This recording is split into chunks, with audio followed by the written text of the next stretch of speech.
अरे ओ दुकानदारों, चलो चलो आज का ऋण निकालो। लेकिन राजकुमार जी, बस अभी अभी तो मैंने दुकान लगाई है। मालिक, अभी तो मेरे पास एक ग्राहक तक नहीं आया, मैं आपको पैसे कहाँ से दूं?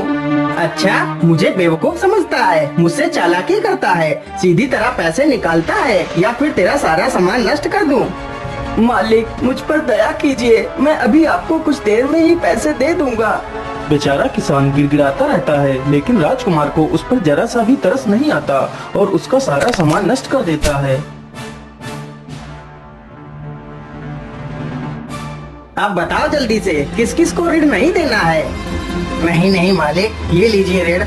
हाँ हाँ मालिक, मैं तो आपको ऋण देने के लिए आपकी कब से प्रतीक्षा कर रहा था। इस प्रकार सारे दुकानदार डर कर राजकुमार को ऋण दे देते हैं। राजकुमार घोड़े पर बैठता है और वहाँ से चला जाता है। अरे नहीं नहीं, यह सब कब तक चलता रहेगा? हम लोगों को कुछ ना कुछ तो करना ही पड़ेगा। अरे भैया, मैं तो कहता हूँ हमें महाराज के पास चलना चाहिए, वही हमारी मदद कर सकते हैं।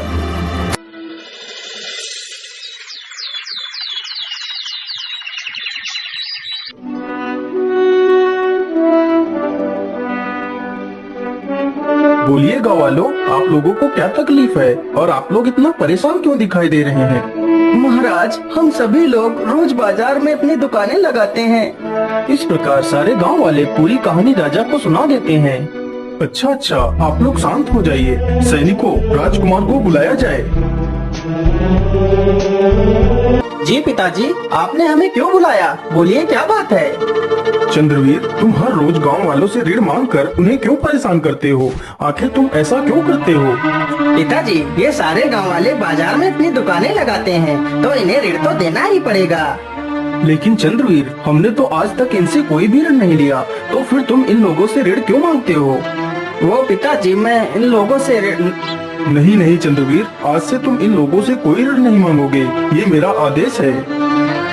महाराज, आपकी जय हो, आपकी जय हो महाराज, आपने हमें बड़े संकट से बाहर निकाल लिया। ओहो, मेरी तो इस घर में चलती ही नहीं है, मुझे तो कोई कुछ समझता ही नहीं। चलो चलो, कोई बात नहीं, जब मैं महाराज बन जाऊंगा तो इन सबसे चुन चुन कर बदला लूंगा, लेकिन ऐसे महल में बैठे बैठे तो मैं परेशान हो जाऊंगा। चलो चलो, कहीं घूमने चलता हूँ। मैं ऐसा करता हूँ, चलो आज शिकार पर चलता हूँ। इतने दिन हो गए, लेकिन मैंने किसी जानवर का शिकार नहीं किया। इतना सोचकर राजकुमार चंद्रवीर शिकार के लिए निकल पड़ता है।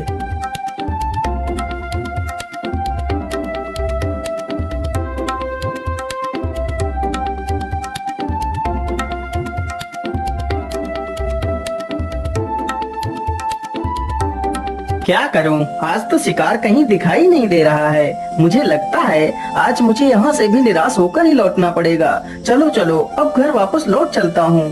ये सारी बातें सोचकर राजकुमार जंगल से वापस लौटने लगता है।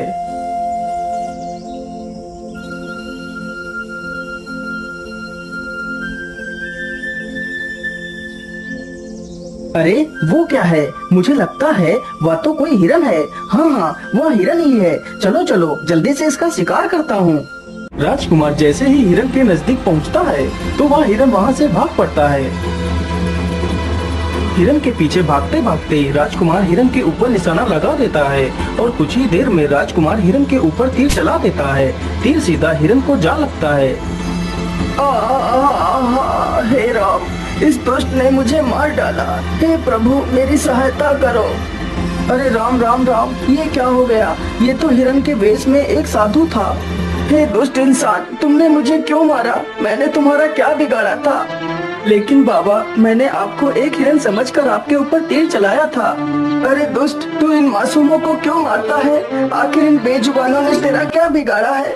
इन्हें भी दर्द होता है, तकलीफ होती है, तू अपने मनोरंजन के लिए इन बेजुबानों को मारता है। जा, मैं तुझे श्राप देता हूँ, तू भी एक बंदर बन जाएगा। जब तू खुद एक जानवर बनेगा तब तुझे इन जानवरों का दर्द समझ आएगा। बाबा, मुझे क्षमा कर दीजिए बाबा, मुझसे बहुत बड़ी भूल हो गई बाबा। मैं अपने अहंकार में चूर होकर इन मासूमों पर जुल्म ढाता रहा। बाबा, मैंने बहुत सारे पाप किए हैं, पर मुझे क्षमा कर दीजिए बाबा। मैं आज के बाद कोई गलत कार्य नहीं करूँगा, मुझे ये श्राप मत दीजिए। साधु को उसके ही वचन सुनकर उस पर दया आ जाती है। बेटा, मैं अपना श्राप वापस नहीं ले सकता, लेकिन जब कोई कन्या तुम्हें इसी बंदर रूप में स्वीकार कर तुमसे विवाह करेगी तो तुम्हारा यह श्राप टूट जाएगा और तुम अपने वास्तविक रूप में आ जाओगे। इतना कहकर वह साधु अपने प्राण त्याग देता है।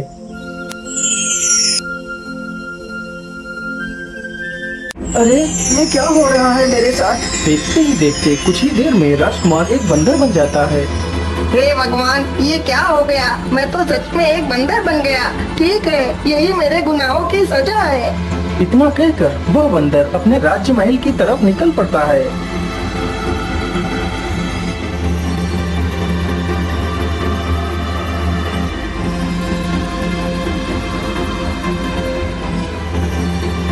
अरे अरे, ये बंदर इधर ही क्यों चला रहा है?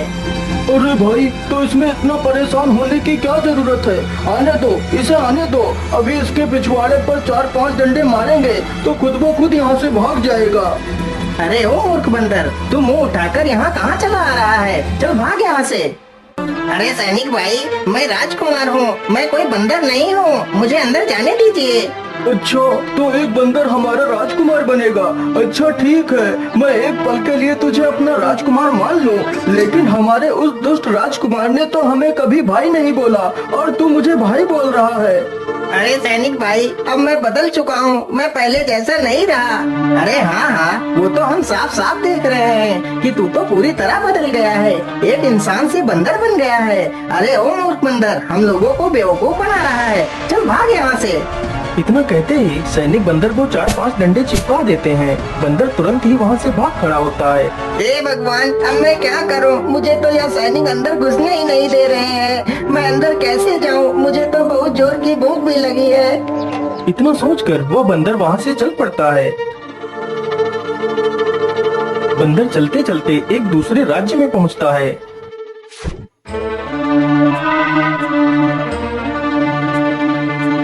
अरे खाना तो मिल गया, चलो चलो जल्दी से ये खाना खा लेता हूँ। वह खाना एक किसान का था जो पास में ही खेत की जुताई कर रहा था। बंदर जैसे ही अपना हाथ आगे बढ़ाता है तभी किसान अपना डंडा आगे बढ़ा देता है। अरे दुष्ट बंदर, तू मेरा खाना खाना चाहता है? मैं यहाँ धूप में मरा जा रहा हूँ और तू मेरा खाना भी खाना चाहता है। रुक, अभी तुझे मजा चखाता हूँ। इतना कहकर किसान बंदर को 4-5 डंडे मारता है और उसे भगा देता है। हे भगवान, मुझे अब अच्छी तरह समझ आ गया है कि बेचारे जानवर कितने कष्ट में अपना जीवन गुजारते हैं। हे भगवान, ऐसी जिंदगी से अच्छा है तो मुझे मौत दे दो। ये सब कुछ सोचकर बंदर दुखी हो जाता है। तभी देखता है कि एक सुंदर सी लड़की हाथ में सुंदर पकवान की थाली सजाकर कहीं जा रही है। अरे ये लड़की तो कितनी सुंदर है, काश मैं एक राजकुमार होता और मेरी ये हालत ना हुई होती तो मैं इसी से विवाह कर लेता। लेकिन यह कन्या इतने सुंदर पकवान लेकर कहाँ जा रही है? चलो चलो इसका पीछा करता हूँ।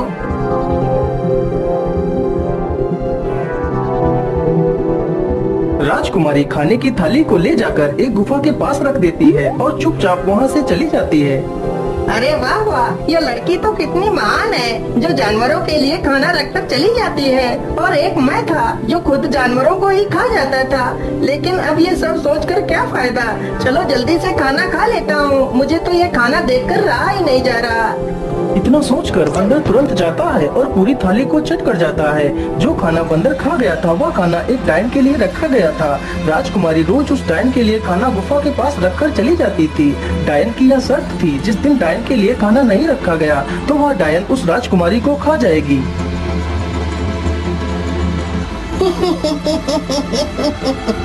अरे ये क्या, आज तो मेरे लिए भोजन रखा ही नहीं गया और ऊपर से यह खाली थाली रखती।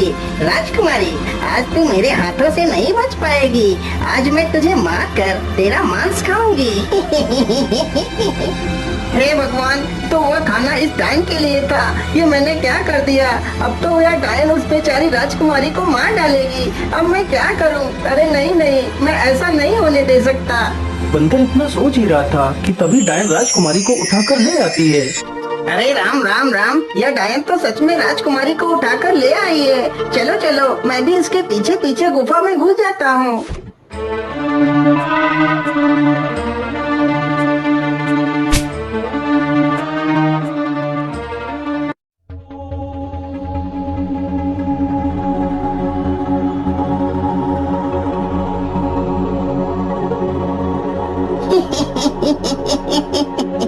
मूर्ख राजकुमारी, आज तुमने मेरे लिए भोजन क्यों नहीं रखा? अरे आप ये क्या कह रही हैं? मैंने तो आपके लिए खाना रखा था। अच्छा, तो तू मुझे मूर्ख बना रही है। आज मैं तुझे मार कर तेरा मांस खाऊंगी। अरे बाप रे बाप, यह डायन तो राजकुमारी को मार ही डालेगी। मुझे कुछ न कुछ तो करना ही होगा। तभी बंदर को एक मजबूत डंडा दिखाई पड़ता है। बंदर तुरंत उस डंडे को उठाता है और पीछे से जाकर डायन के सिर पर जोर से मारता है। इतना कहकर डायन वहीं पर गिरकर बेहोश हो जाती है। बंदर जल्दी से राजकुमारी का पिंजरा खोल देता है और जल्दी से दोनों गुफा से बाहर की ओर निकलने लगते हैं। अरे ये क्या, गुफा का दरवाजा तो बंद पड़ा है। अब हम बाहर कैसे निकलेंगे? बंदर तुरंत ही पास में पड़े एक पत्थर को उठाकर दरवाजे पर फेंक कर मारता है। अरे बंदर भैया, इस प्रकार दरवाजे पे पत्थर फेंकने से कोई फायदा नहीं। यह दरवाजा ऐसे नहीं खुलने वाला। लेकिन तुम कौन हो और तुम इस गुफा में क्या कर रही हो? मेरा नाम मिठ भोली है। मैं इस गुफा में उस डायन को मारने आई थी, लेकिन उस ताकतवर डायन को मैं मार ना पाई। लेकिन मिठबोली बहन, तुम इस डायन से बदला क्यों लेना चाहती हो? बंदर भैया, मैं और मेरे पति यही पास के जंगल में एक पेड़ पर घोंसला बनाकर रहते थे। एक दिन की बात है कि डायन एक हिरण के शिकार के लिए आती है। डायन जैसे ही हिरण पर वार करती है, तभी वह हिरण मेरे पेड़ के सामने से हट जाता है और उस डायन का वार मेरे पेड़ पर पड़ जाता है और पेड़ गिर जाता है, जिसकी वजह से मेरे पति और मेरे अंडे उसी पेड़ के नीचे दबकर मर जाते हैं। उस दिन से मैंने कसम खाई कि मैं इस डायन को मार कर ही दम लूंगी, लेकिन मैं अभी तक उस डायन को मार नहीं पाई। लेकिन मिठबोली बहन, मैंने तो उसे एक डंडे में ही मार दिया। अरे नहीं नहीं बंदर भाई, आपको नहीं पता, वह डायन ऐसे नहीं मरने वाली। वह सिर्फ कुछ देर के लिए बेहोशी की हालत में गई है। अरे मिठबोली, तुम ये क्या कह रही हो? यदि वह डायन मरी नहीं है तो वह डायन फिर कैसे मरेगी? बंदर भाई, जब तक वह मूर्ति नहीं टूटेगी तब तक वह डायन नहीं मरेगी। अरे मिठबोली बहन, तुम किस मूर्ति की बात कर रही हो? मुझे जल्दी से बताओ। बंदर भैया, यदि तुम उस मूर्ति को देखना चाहते हो तो चलो मेरे साथ। मिठबोली तुरंत ही उन दोनों को उस मूर्ति के पास ले जाती है जिसमें उस डायन की आत्मा थी। अच्छा, तो तुम सारे चूजे मिलकर मुझे मारने की योजना बना रहे हो। रुको रुको, मैं अभी तुम लोगों को मजा चखाती हूँ। डायन तुरंत ही अपनी जादुई छड़ी से उन तीनों पर वार करती है, लेकिन जैसे ही डायन वार करती है तभी वह तीनों मूर्ति के सामने से हट जाते हैं और डायन का वार सीधा मूर्ति पर पड़ता है, जिसकी वजह से मूर्ति टूट जाती है और वह डायन समाप्त हो जाती है। डायन के मरते ही गुफा का दरवाजा खुल जाता है और तीनों ही उस गुफा से बाहर चले जाते हैं। अरे बंदर, तुम तो कितने बहादुर हो जो तुमने मेरी इस डायन से रक्षा की है। अरे राजकुमारी जी, मैं कोई बंदर नहीं हूँ, मैं एक राजकुमार हूँ। फिर वह बंदर अपनी पूरी कहानी राजकुमारी को सुनाता है। मेरा यह रूप तभी बदलेगा जब कोई लड़की मुझे इसी बंदर रूप में स्वीकार कर मुझसे विवाह करेगी। यदि ऐसी बात है तो मैं तुम्हारे साथ विवाह करूंगी। फिर वह राजकुमारी और वह बंदर एक मंदिर में विवाह कर लेते हैं। विवाह संपन्न होते ही बंदर अपने वास्तविक रूप में आ जाता है। अरे वाह राजकुमारी जी, यह तो चमत्कार हो गया। मैं तो वापस अपने वास्तविक रूप में आ गया। फिर वे दोनों अपने राज्य की ओर लौट जाते हैं और खुशी खुशी रहने लगते